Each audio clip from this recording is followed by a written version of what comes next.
चलिए, आज एक ऐसे चार्ट पैटर्न की बात करते हैं जिसका नाम बड़ा अजीब है ना? Bullish crab. अब जरा सोचिए, एक केकड़े का भला बाजार की तेजी से क्या लेना देना हो सकता है? चलिए इसी पहेली को सुलझाने की कोशिश करते हैं। तो ये देखिए, ये है वो बुलिश क्रैप पैटर्न। और पहली नज़र में तो ये बस कुछ टेढ़ी मेढ़ी लाइनें लग सकती हैं, जैसे कोई उलझा हुआ नक्शा हो।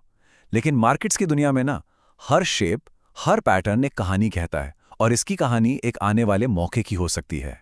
तो फिर सबसे बड़ा सवाल ये उठता है कि आखिर ये शेप, ये आकार हमें मार्केट के बारे में क्या बताने की कोशिश कर रहा है। इस पैटर्न के पीछे जो मैसेज छिपा है ना, बस उसे ही डिकोड करना है। ओके, तो इस पूरी शेप को समझने का सबसे आसान तरीका क्या है? यही कि इसे टुकड़ों में तोड़कर देखें। तो चलिए एक्स से डी तक के सफर को स्टेप बाय स्टेप समझते हैं। तो ये पूरा पैटर्न जो है ना, वो असल में 4 खास मूवमेंट से मिलकर बनता है।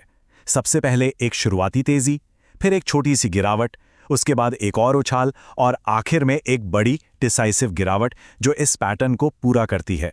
चलिए अब इन चारों को थोड़ा और करीब से देखते हैं। तो कहानी शुरू होती है एक मजबूत बढ़त के साथ जो पॉइंट एक्स से ए तक जाती है। ये दिखाता है कि मार्केट में खरीदारों का जोश शुरू में काफी ज्यादा है, और यही इस पूरे पैटर्न की नींव रखता है। फिर इसके ठीक बाद ए से बी तक एक गिरावट आती है। ये वो मौका होता है जब या तो कुछ लोग अपना प्रॉफिट बुक कर रहे होते हैं, या फिर खरीदारों का वो शुरुआती जोश थोड़ा ठंडा पड़ जाता है। ये इस पैटर्न का पहला ट्विस्ट है। लेकिन बात यहीं खत्म नहीं होती।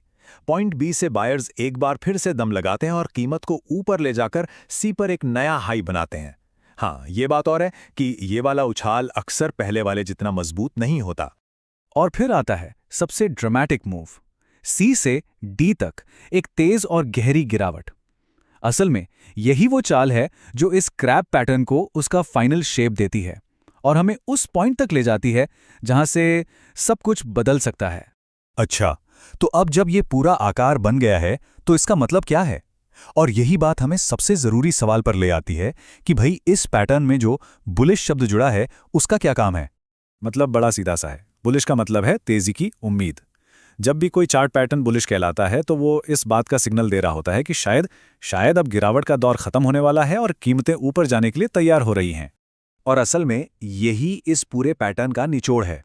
पॉइंट डी, इसे पोटेंशियल रिवर्सल जोन भी कहते हैं।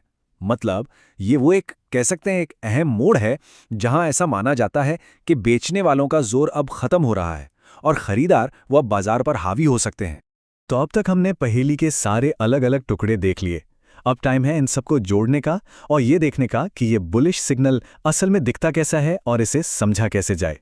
ये जो हरा तीर दिख रहा है ना, यही बुलिश क्रैप पैटर्न का फाइनल आउटकम है। जैसे ही पैटर्न डी पॉइंट पर पूरा होता है, ये तीर उस संभावित तेजी की तरफ इशारा करता है जिसकी उम्मीद की जा रही है। तो अगर इसे एक लाइन में कहना हो तो ये पूरा बुलिश क्रैप पैटर्न बाजार के उतार चढ़ावों से बना एक विजुअल सिग्नल है जो कीमतों में आने वाली एक पॉसिबल तेजी का एक तरह से पूर्वानुमान है। आखिर में ये सिर्फ एक पैटर्न की बात नहीं है, ये इस आर्ट के बारे में है कि कैसे इतने सारे शोर और केओस में से एक मीनिंगफुल सीक्वेंस को पहचाना जाए। चाहे वो फाइनेंशियल चार्ट्स हों या कोई और डेटा, सही पैटर्न हमें ये अंदाजा लगाने में मदद करते हैं कि आगे क्या हो सकता है। और ये हमें एक बहुत ही दिलचस्प सवाल पर लाकर छोड़ देता है।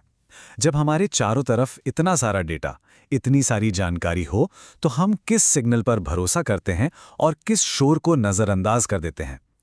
शायद सही पैटर्न को पहचानना ही सबसे बड़ी चुनौती है।